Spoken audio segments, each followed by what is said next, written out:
بسم اللہ الرحمن الرحیم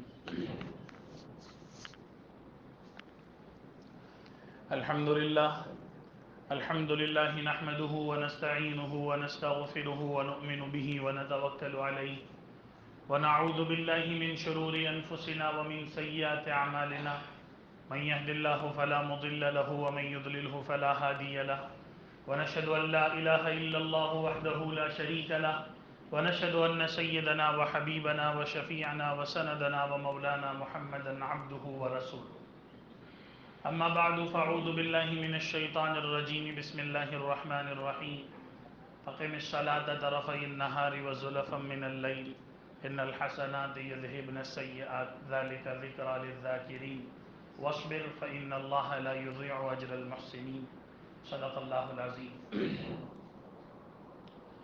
محترم بھائی دوستو بزرگو، اللہ رب العزت نے بے انتہا فضل فرمایا کہ اللہ رب العزت نے ہم سب کو انسان بھی بنایا، مسلمان بھی بنایا، رسول اللہ صلی اللہ علیہ وسلم کا امتی بھی بنایا، ہمیں یہ ساری صحیح سمجھ عطا فرمائی کہ ہم اللہ کے علاوہ کسی کی عبادت نہ کریں، ہم اللہ کے ساتھ کسی کو شریک نہ کریں۔ یہ تمام چیزیں اللہ کے فضل سے ملی ہے، میرا آپ کا اس میں کوئی کمال نہیں ہے۔ اب جب بندہ یہ سمجھتا ہے نا کہ اس میں میرا کوئی کمال نہیں ہے، چاہے وہ میرے پاس دنیاوی نعمتیں ہو یا دینی نعمتیں ہو، جو بھی ہو سب اللہ کا فضل ہے۔ آدمی دنیاوی نعمتوں میں بھی کیا سمجھتا ہے، ارے بہت محنت کری ہے، بے شک محنت اپنی جگہ پہ، لیکن آپ کے جیسی محنت دوسرے ہزاروں لوگوں نے کی ہے، لیکن سب کو نہیں ملا۔ آدمی کہتا ہے نا بہت یہ بال دھوپ میں سفید نہیں کرے، ایسے ایسے تجربے کے بعد آدمی الفاظ استعمال کرتا ہے، تو اور لوگوں کے بھی بال سفید ہوئے ہیں، لیکن وہ نعمتیں جو ہمارے پاس ہیں یا ہم میں سے اکثروں کے پاس ہے وہ سب کے پاس تو نہیں ہے۔ تو اگر محنت ہی پہ ملنا ہوتا تو سب کو مل جاتا، لیکن یہ اللہ کا فضل ہے، یہ اللہ کی طرف سے ہے۔ اللہ نے جسے چاہا، جتنا چاہا، جیسا چاہا اپنے فضل سے نوازا۔ اور اللہ پاک کو یہ بات بہت پسند ہے کہ جب بندہ اپنے تمام کاموں میں یہ کہے کہ اللہ یہ تیری طرف سے ہے، تو نے ہی دیا ہے، تو اس کی حفاظت کر، تو اس میں میرا شکر، تو اس میں جو ہے مجھے جو ہے یعنی کامیابی عطا کر، یہ نعمت میرے لیے باقی رکھ۔ اللہ پاک کو خود پسند ہی پسند نہیں ہے، یعنی یہ تو میں نے کرا ہے۔ کہ جب قارون کا واقعہ قرآن اسی انداز سے بیان کرتا ہے کہ جب حضرت موسیٰ علیہ السلام نے اس کے سامنے بات پیش کی کہ جس طریقے سے اللہ نے تجھے نوازا ہے، تجھے دنیاوی نعمتیں دی ہے، تو بھی لوگوں پہ احسان کر، ان کے کام آ۔ اس نے کہا نانا اس میں کوئی اللہ کی مدد نہیں ہے، یہ تو میری اپنی ہنرمندی ہے۔ اور آج یہ بات نا بہت اہم ہے کہ آج ہم میں کا اکثر آدمی اور اکثر طبقہ کیا سمجھتا ہے، دکان پہ میں بیٹھا ہوں نے تو برابر کام ہوا، میں نہ ہوں نے تو کوئی کرے نہ، یہ تو میں تھا تو یہ ہوا، میں نہ ہوتا تو یہ نہ ہوتا۔ یہ ہمارے اندر سے نکلنا چاہیے۔ میں ہوتا تو بھی یہی ہوتا، اور میں نہ ہوتا تو بھی جو ہوا ہے نا وہی ہوتا، اس میں کچھ آگے پیچھے نہیں ہوتا، کیونکہ یہ سب اللہ کی طرف سے ہے۔ ہاں اللہ نے مجھے اختیار دیا ہے کہ میرے بندے کوشش کر، محنت کر، میں تجھے اس کا بدلہ ضرور دوں گا، اور اصل بدلہ دنیا میں نہیں ہے۔ شیطان یہاں آدمی کو دھوکے میں ڈال دیتا ہے کہ یار اللہ پاک تو یوں کہتے ہیں کہ میں تمہاری محنت ضائع نہیں کروں گا، اور میں تو بچپن سے لے کے آج تک محنت کرتا ہوں، میرے کو تو اس کا کوئی صلہ ملا ہی نہیں ہے، میرے کو تو اس کا کوئی بدلہ ملا ہی نہیں ہے۔ تو یہ بات ہمیشہ یاد رکھیں کہ اصل بدلے کی جگہ دنیا نہیں ہے، آخرت ہے۔ جزا اور سزا، اصل جو بدلے کی جگہ ہے وہ دنیا نہیں ہے، وہ آخرت ہے۔ اصل جو مزہ آئے گا، اصل جو بدلہ ملے گا، اصل جو سزا ہوگی، اصل جو نقصان ہوگا، وہ سب آخرت میں ہوگا، دنیا میں اصل ہے ہی نہیں۔ کوئی آدمی یہ سوچے کہ یار میں تو بچپن سے محنت کرتا ہوں، آج تک اپنے نے تو پیسے دیکھے ہی نہیں ہیں، اتنی محنت کری اپنوں نے، کوئی وعدہ نہیں ہے۔ یہاں بھلے کم ملا چلے گا، لیکن تمہاری محنت یہ برباد نہیں جائے گی۔ اگر تم نے حق حلال کی اور صحیح محنت کی ہے صحیح نیت کے ساتھ، تو قیامت میں تمہیں اس کا بھی بدلہ ملے گا۔ اس لیے اس بات کو ہمیشہ یاد رکھیں کہ ہمارا مین جو مقصد ہو، پوائنٹ ہو، وہ آخرت ہو۔ دنیا وقتی ہے، آج ہے کل ختم ہو جائے گی، میں بھی ختم ہو جاؤں گا، آپ سب بھی ختم ہو جاؤ گے، آپ کے پاس جو چیزیں ہیں وہ بھی ختم ہو جائے گی۔ اصل جو سارا معاملہ ہے وہ ہمارا اور آپ کا آخرت کا ہے۔ اس لیے روز ہم نماز میں پڑھتے ہیں مالک یوم الدین، مالک یوم الدین۔ یہاں اللہ یہ یاد دلاتا ہے کہ تو نے کھوٹا کرا، قیامت کا دن اللہ مالک ہے، تو نے اچھا کرا، قیامت کا دن ہے اللہ مالک ہے، اور اس کے ہاتھ میں سب اختیار ہے۔ تو یہ بات ہم سامنے رکھیں۔ اچھا، ہمارا ایک گزشتہ جمعہ کو ایک بڑا پیارا مضمون تھا کہ بھئی ایک نمازی نماز میں اللہ سے کیا کہتا ہے اور اللہ اس کو کیا کہتے ہیں۔ کہ جب تمہارا یہ جی چاہے کہ میں اللہ کو کچھ سناؤں تو نماز میں کھڑے ہو جاؤ، اور تمہارا یہ جی چاہے کہ اللہ تمہیں سنائے تو قرآن کی تلاوت کرو۔ نماز میں دونوں چیزیں جمع ہیں، بندے کی اور اللہ کی بات چیت ہے۔ تو اس میں ہم نے ایک سورہ فاتحہ کا ایک ایگزامپل سنا کہ اس میں ہم اللہ سے کیا کہتے ہیں، اللہ ہم سے کیا کہتا ہے۔ تو یہ جو نماز کی کیفیت ہے، یہ ایسا بیسک عمل ہے، اتنا پیارا عمل ہے کہ یہ ہمارے تمام زندگی کے شعبوں سے جڑا ہوا ہے۔ اسلام میں جتنے اعمال ہیں ان میں اہم ترین عمل نماز ہے۔ ہر خوشی اور غم میں نماز کو جوڑا گیا ہے، ہر انفرادی اور اجتماعی عمل میں نماز کو اہمیت دی ہے، ہر جگہ پہ۔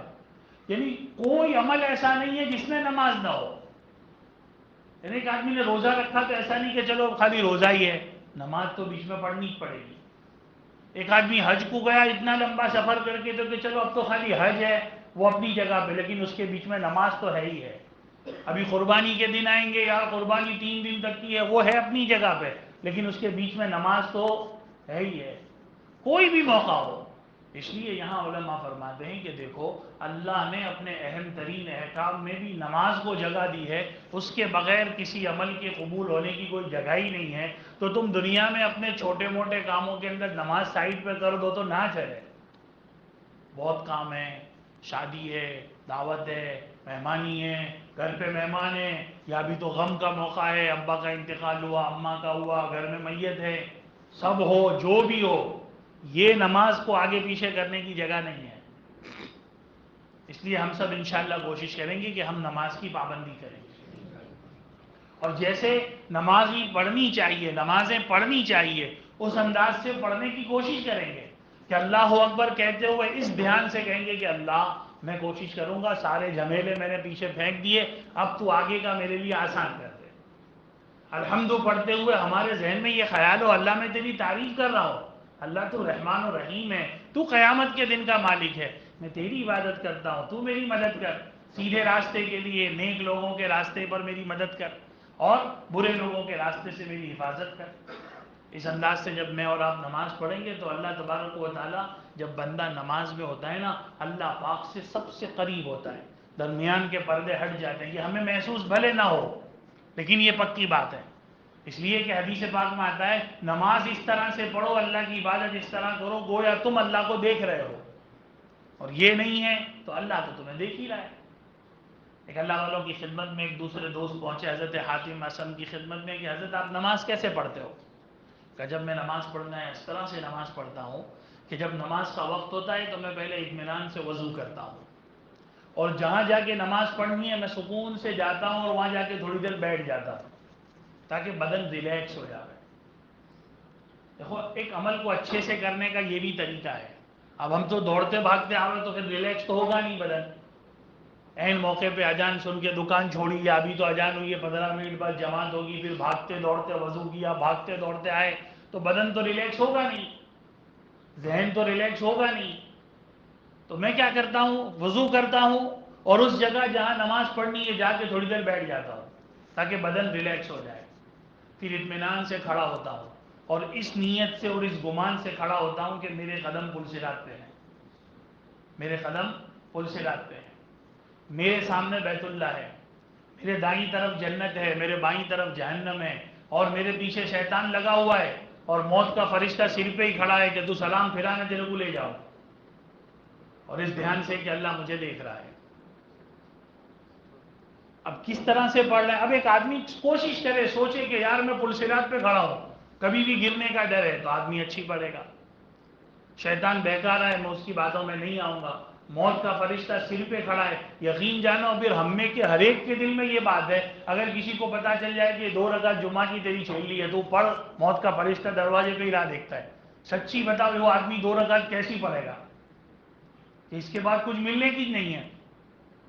بیت اللہ میری آنکھوں کے سامنے، دائیں طرف جنت ہے، اس میں مجھے جانا ہے، بائیں طرف جہنم ہے، اس سے مجھے بچنا ہے، موت کا فرشتہ سر پہ، اللہ مجھے دیکھ رہا ہے، میرے دل کی حرکتوں کو بھی اللہ جانتا ہے، اندر کیا چل رہا ہے وہ بھی اللہ جانتا ہے، اور اس دھیان سے میں نماز پڑھتا ہوں، ایک ایک حرف کو سوچ کے، اور کوشش کرتا ہوں کہ اس کے مطلب بھی سمجھ کے پڑھتا ہوں، اور اس طریقے سے اطمینان سے رکوع کرتا ہوں، سکون اطمینان سے سجدہ کرتا ہوں، اور اس کے بعد اپنی نماز کو پوری کرتا ہوں، اللہ کے فضل سے قبول ہونے کی امید رکھتا ہوں، اور اپنی بدعمالیوں سے کہیں کینسل نہ ہو جائے، رد نہ ہو جائے، اس سے ڈرتا ہوں۔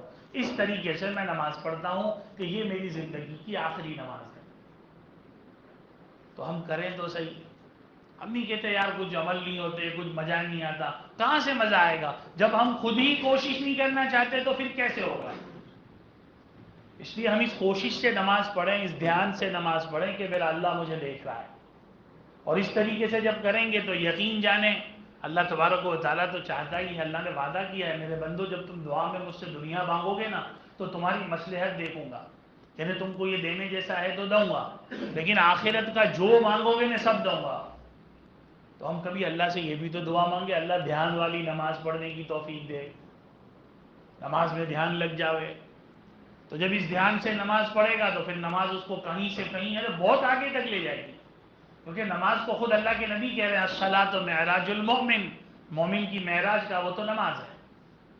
تو جب آدمی اس طریقے سے کھڑا ہوا، اب اس نے سورہ فاتحہ پڑھ کے اپنے حال اللہ کو سنائے، پھر اب یہ کوئی سورت پڑھے گا تو اللہ اس کو سنائے گا کہ میرے بندے دیکھ میں کیا کہتا ہوں، کبھی سورہ اخلاص پڑھے گا، اللہ کہے گا میرے سوا کوئی معبود نہیں، میں ہی اکیلا ہوں، کوئی مجھ سے پیدا نہیں ہوا، میں کسی سے پیدا نہیں ہوا، میں اپنی ذات و صفات میں ایک اکیلا ہوں۔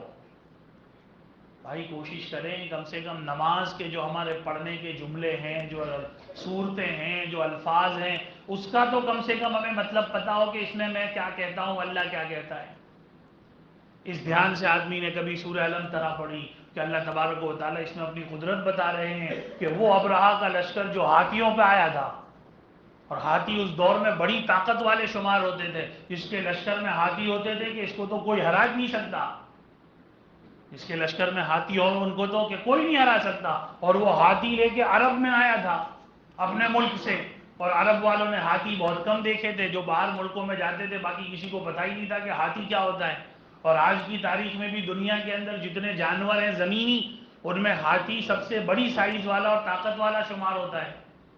تو وہ لشکر لے کے آیا کہ میں بیت اللہ کو گرا دوں گا۔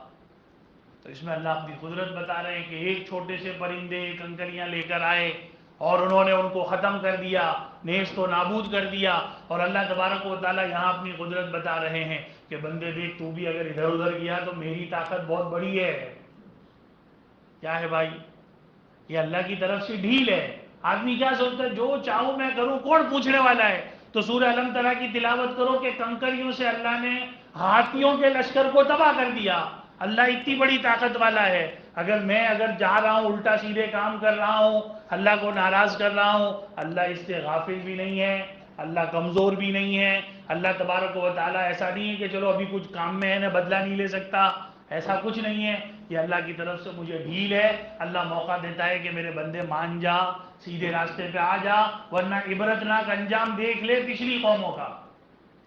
تو کبھی آدمی سورہ فاتحہ پڑھے، کبھی لیلافی کی سورت پڑھے کہ او قریش اپنے وہ دن یاد کرو، تم ایک سفر گرمی کا کرتے تھے، تم ایک سفر سردی کا کرتے تھے، کبھی ملک شام جاتے تھے، کبھی یمن جاتے تھے اور تجارت کرتے تھے، اور یہ ساری چیزیں۔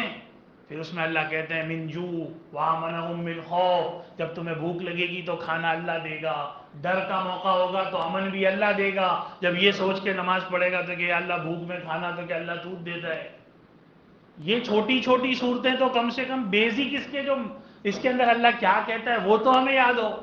کبھی ارائیت الذی کی صورت پڑھے آدمی تو اللہ کہتے ہیں بڑی خرابی ہے ان نمازیوں کے لیے کہ فویل للمصلین الذین هم عن صلاتهم ساہون، کہ جو اپنی نمازوں سے ہی بے خبر ہیں، یہی نہیں خبر کہ کتنی رکعت ہوئی، یہی نہیں خبر کہ میں کیا پڑھتا ہوں۔ قرآن کہتا ہے تو آدمی نہیں اللہ میں اچھی نماز پڑھوں گا، میں خرابی والا نہیں بنتا.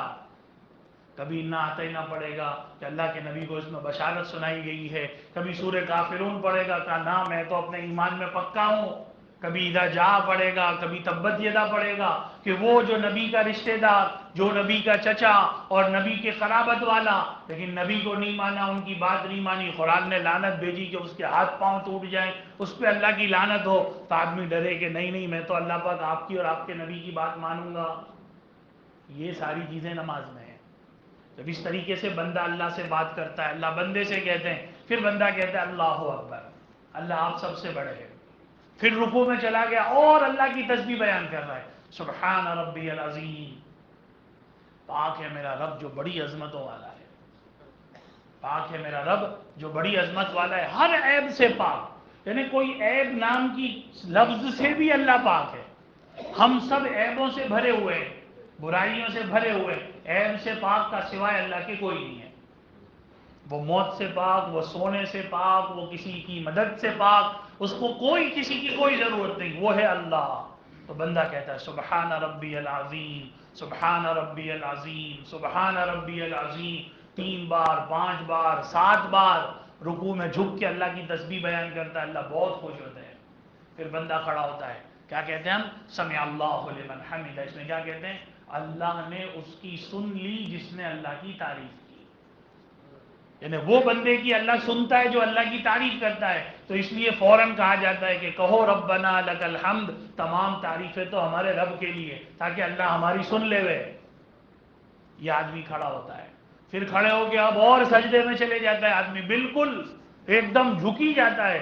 آدمی اپنا سر، اپنی پیشانی، اپنی ناک زمین پہ رگڑ کے کہتا ہے سبحان ربی الاعلیٰ. کبھی ہم سمجھیں کہ نماز میں تسبیحات کو بھی کتنے اچھے انداز میں جوڑا ہے کہ یہاں آدمی اپنا سر اور اپنی ناک، اپنی ساری ہوشیاری زمین پہ رکھ کے کہتا ہے میرا رب سب سے اعلیٰ ہے، پاک ہے، میں نہیں ہوں، میں نہیں ہوں. یہاں آدمی اپنی ذلت کو قبول کرتا ہے، اللہ کی عزت کو قبول کرتا ہے کہ میرا رب عزت والے تو آپ ہیں. جب وہ سجدے میں سر رکھ کے کہتا ہے، اس لیے حدیث پاک میں آتا ہے اللہ کے سب سے زیادہ قریب بندہ سجدے میں ہوتا ہے. پھر کھڑے ہو کر اللہ اکبر، پھر واپس سجدے میں جا کر ایسے کبھی 2 رکعت پڑھتا ہے، کبھی 4 رکعت پڑھتا ہے. پھر قاعدے میں بیٹھ کے تحیات پڑھتا ہے کہ تمام تعریفیں اللہ کے لیے. تحیات پڑھتا ہے نا، اللہ سے کہتا ہے تحیات للہ والصلوات والطیبات. کہ پچھلی جمعہ کو بتایا تھا ہم نے کہ تحیات کیا ہے، تشہد کہاں سے آئی؟ کہ اللہ تمام جانی عبادتیں، مالی عبادتیں، بدنی عبادتیں، جو کوئی عبادت کی شکل ہو سکتی ہے، اللہ سب آپ کے لیے. اے اللہ سلام ہو آپ کے نبیوں پر، پیغمبروں پر، نیک لوگوں پر اور دنیا کے تمام مومنین پر، اور میں گواہی دیتا ہوں آپ ایک ہیں، آپ کے سوا کوئی عبادت کے لائق نہیں. حضرت محمد الرسول اللہ صلی اللہ علیہ وسلم آپ کے بندے اور رسول ہیں. پھر آدمی ساتھ میں درود پڑھتا ہے کہ اللہ کے نبی صلی اللہ علیہ وسلم نے فرمایا اعمال کی قبولیت درود پاک کے ساتھ ہے. اعمال کی قبولیت کیا ہے؟ درود پاک کے ساتھ ہے. ہمارے نبی پورے کے پورے جو ہے نور تھے، ساری دنیا کے لیے رحمت تھے. آپ نے ایک موقع پہ کیا فرمایا؟ میری اور تمام نبیوں کی مثال ایسی ہے کہ ایک بڑی سی عمارت ہو اور اس میں ایک اینٹ لگانی باقی ہو، جب تک وہ اینٹ نہیں لگے گی عمارت مکمل نہیں ہوگی. تو عمارت کی وہ اینٹ میں ہوں. اور بعض علماء نے لکھا لذت دار کھانے کی لذت نمک سے ہوتی ہے، اور ہمارے نبی کی مثال یوں سمجھ لو کہ آپ کے بغیر نبوتیں ادھوری ہے، آپ کامل نبی ہیں. تو اس نبی کو یاد کیا جاتا ہے، اور پھر مثال دی جاتی ہے حضرت ابراہیم کی، کیونکہ یہ رسول اللہ صلی اللہ علیہ وسلم کے دادا ہیں، اور جن کی قرآن نے کہا ملت ابیکم ابراہیم. اللہ کے نبی نے بھی خود کہا اور قرآن نے بھی کہا تم دین ابراہیمی پہ آ جاؤ، کہ انہوں نے بڑی قربانیاں پیش کی تھی. تو یہ مثال دی جاتی ہے ان کے جیسا کہ اللہ ان پر، ان کی آل پر جو درود و سلام نازل ہوا وہ ہمارے نبی پہ بھی نازل کر، ان کی اور ان کی آل پر جو برکتیں نازل ہوئی وہ ہمارے نبی پہ بھی نازل کر. اب یہ سارا درود پڑھ رہا ہے آدمی، اللہ تو واقف ہے، اللہ سب سنتا ہے. فرشتے لکھتے ہیں دائیں بائیں والے کہ یہ کیا کہہ رہا ہے، کیا پڑھ رہا ہے. لیکن اگر کیفیت سے پڑھے تو پھر آدمی کو نماز میں مزہ آ جائے. اور یہ سب پڑھنے کے بعد ہم دعائے معصورہ پڑھتے ہیں. دعائے معصورہ میں ہم کیا کہتے ہیں اللہ سے؟ اللہم انی ظلمت نفسی، اللہ میں نے اپنے اوپر بہت ظلم کر ڈالا، میں نے اپنی جان پہ بہت ظلم کر ڈالا.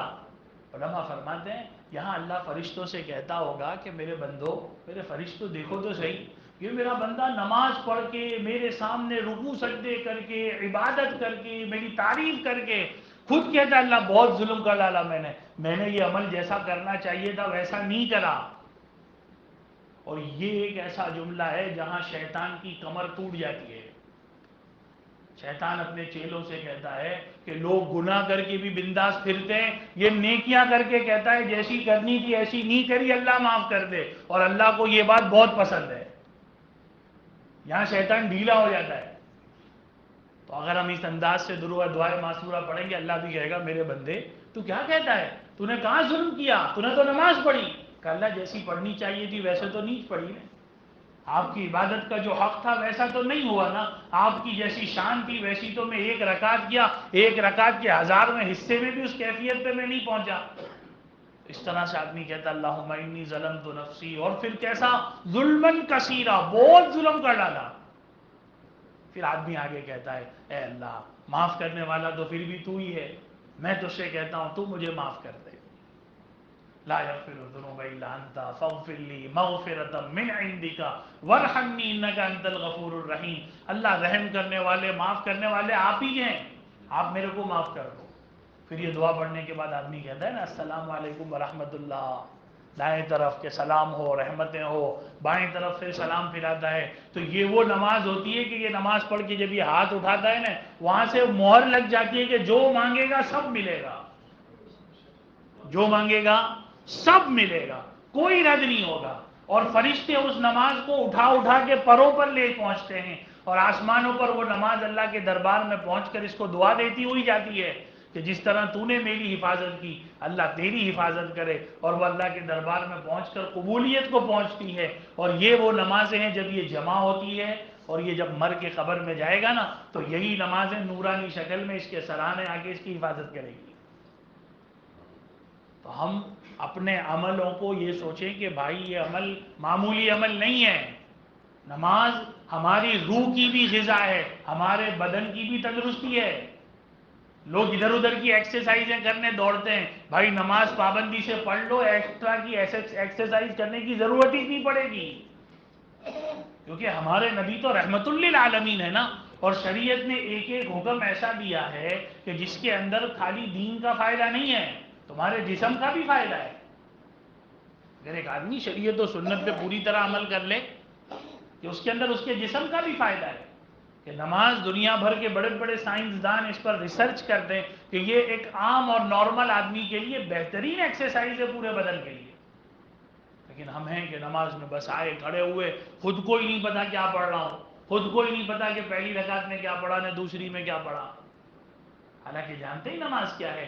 یہ نماز وہ ہے کہ جب بندہ اس انداز سے نماز پڑھتا ہے نا تو خالی گناہ ہی معاف نہیں ہوتے، اس کے بدلے میں نیکیاں بھی ملتی ہے. اللہ کے رسول صلی اللہ علیہ وسلم نے کتنی پیاری مثال دی.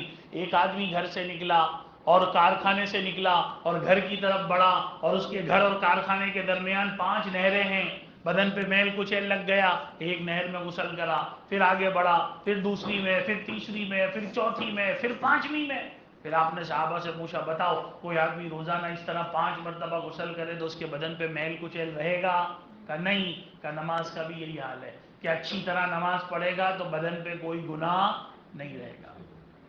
تو بھائی ہم سب نماز کی کوشش کریں گے. بھائی دیکھو یہ بہت افسوس کی بات ہوتی ہے کہ اگر ہم نمازوں کی پابندی نہیں کریں گے مسجدیں ویران ہوگی، اور ویران چیزوں پہ ہی قبضہ ہوتا ہے. بھائی ویران گھر میں قبضے ہوتے ہیں، ویران جگہوں پہ قبضے ہوتے ہیں، ویران زمینوں پہ کانٹے اگ جاتے ہیں. جہاں محنت ہوتی ہے وہاں تو پھول کھلتے ہیں. تو ہم اپنی اپنی مسجدوں کو اعمال سے آباد کریں، اللہ کو راضی کریں، دنیا کے مسائل پہ بہت زیادہ ٹینشن نہ لیں. ہاں یہ فکر کریں کہ ایمان عمل سلامت رہے، کہیں اللہ ناراض نہ ہو جائے. باقی ڈرنے کی کوئی زیادہ بات نہیں ہے، اللہ ہر چیز سے واقف ہے، اللہ جانتا ہے، اللہ جو چاہے گا وہی ہوگا. لیکن یہاں ہمارے لیے عبرت کا مقام ہے کہ ہم اپنے عمل میں پیچھے پڑ گئے تو دوسری قوموں کو ہمت ہو گئی کہ اب ان کے عمل تو چھوڑو، ان کے عمل کی جگہ پہ ہی قبضے کرو. اگر ہمارے عمل ڈھیلے پوچے ہوئے تو اللہ کی طرف سے معاملات تو آنے ہی آنے. تو ابھی ضرورت، سب سے بڑی ضرورت یہ ہے کہ ہم میں کا ہر ایک آدمی کوشش کرے میں نمازی بنوں گا. جس مجمع جو مجمع یہ جمعہ میں نظر آتا ہے انشاءاللہ یہ سارا مجمع بلکہ اور دوسرے سارے صبح کی نماز میں بھی آ جائیں تو پھر کیا مجال ہے کسی کی کوئی انگلی اٹھائے. لیکن یہ ہے کہ ہمارے پاس عمل کی کمی ہے. کہ دیکھو پکی بات ہے، ہم کیا سوچتے ہیں یہ جو اسلامی لباس ہے آپ شریعت و سنت کی پابندی کے ساتھ کبھی 20 آدمی خالی ایک ساتھ نکل جاؤ دیکھو روب پڑے گا. ہم دنیا میں نہیں دیکھتے کوئی 200-300 آدمی یا 25-50 آدمی کیسری پگڑی وگڑی باندھ کے گاڑی پہ نعرہ لگا کے نکلتے ہو تو دوسرے لوگوں کے دل میں ڈر آتا ہے یار کتنے رہ 20 ہی ہے. اور شریعت نے اسی کو سنت قرار دیا کہ جب تم عید کی نماز عیدگاہ پڑھنے جاؤ ایک راستے سے جاؤ دوسرے سے آؤ. علماء نے اس کی حکمت لکھی ہے کیوں کہ ایک سے جاؤ دوسرے سے آؤ تاکہ تم ایک ساتھ جاؤ ایک ساتھ آؤ تو لوگوں پہ تمہارا رعب پڑے گا نہیں. اور اسلامی اعمال اور اسلامی شعار میں رعب ہے بھائی. اس لیے شرعی لباس کو پابندی سے پکڑیں جہاں جائیں اسلامی لباس پہنیں ڈرنے کا کوئی مسئلہ نہیں ہے. لوگ ڈرتے یار یہ پہن کے جاؤں گا تو کوئی کچھ نہیں کرے گا. میری اور آپ کی موت تکلیف کی وجہ وقت سب کچھ اللہ طے کر کے فارغ ہو چکا ہے. اس سے پہلے اس کے آگے پیچھے کچھ نہیں ہوگا. ہاں یہ ہوگا کہ ہمارا نقصان ہو جائے گا عمل کا اگر ہم نے اس میں آگے پیچھے کیا تو بھائی سب اعمال کی کوشش کریں گے انشاءاللہ. اور سب سے پہلی آج سے نیت کریں میں اپنی جان سے پوری کوشش کروں گا کہ ایک بھی نماز چاہے وہ چھوٹی سے چھوٹی نفل بھی ہو جان بوجھ کے نہیں چھوڑوں گا. انشاءاللہ پوری کوشش کریں گے. اللہ تعالی ہم سب کے لیے آسانی کا معاملہ فرمائے.